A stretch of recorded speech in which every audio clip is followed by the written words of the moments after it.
Hello guys, আসসালামু আলাইকুম। So আপনারা দেখতে পাচ্ছেন যে এটা আমার সাইকেল। আর এই সাইকেল দিয়ে আমি গ্রাম করি, কসমেটিকের মালামাল বিক্রি করি। সো আজকে মজার একটা তথ্য দেবো আপনাদেরকে। যেমন মনে করেন যে ব্যবসায় যে কতটা বরকত, সেটা আমি আপনাদেরকে এখন দেখাবো। এই যে এখানে দেখতেছেন, এটার মধ্যে আছে ক্লে, বাচ্চাদের ক্লে। আমি একটা খুলে দেখাই আপনাদেরকে। এটা হচ্ছে বাচ্চাদের ক্লে। এগুলো দিয়া বাচ্চারা খেলাধুলা করে, মানে পুতুল, বিভিন্ন জাতের নানান কিছু, অনেক কিছু তৈরি করে আর কি। সো এগুলো একটা ক্লের দাম হয়েছে 5 টাকা।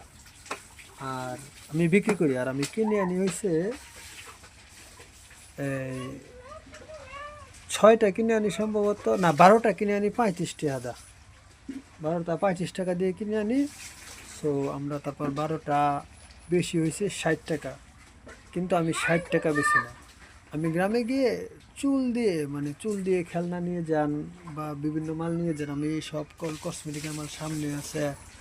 আবার এই যে এইগুলা, এই যে পুতুল, এই যেন বিভিন্ন অনেক জাতের খেলনা টেলনা আছে, এগুলো আমি চুল দিয়ে দিই। সো দেখা গেছে একটা বাচ্চা ক্লে নিবার জন্য অতটুক চুল নিয়ে এসে একটা ক্লে নিয়ে যায়। কিন্তু দেখা গেছে এই চুলগুলো মাপার পর এখানে 50 থেকে 60 টাকার চুল হয়।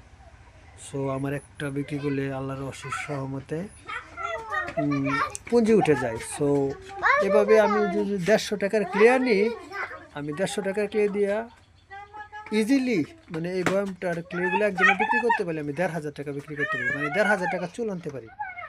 সো গাইস, পরবর্তী আরেক ভিডিওতে দেখা হবে। সবাই ভালো থাকবেন। আসসালামু আলাইকুম।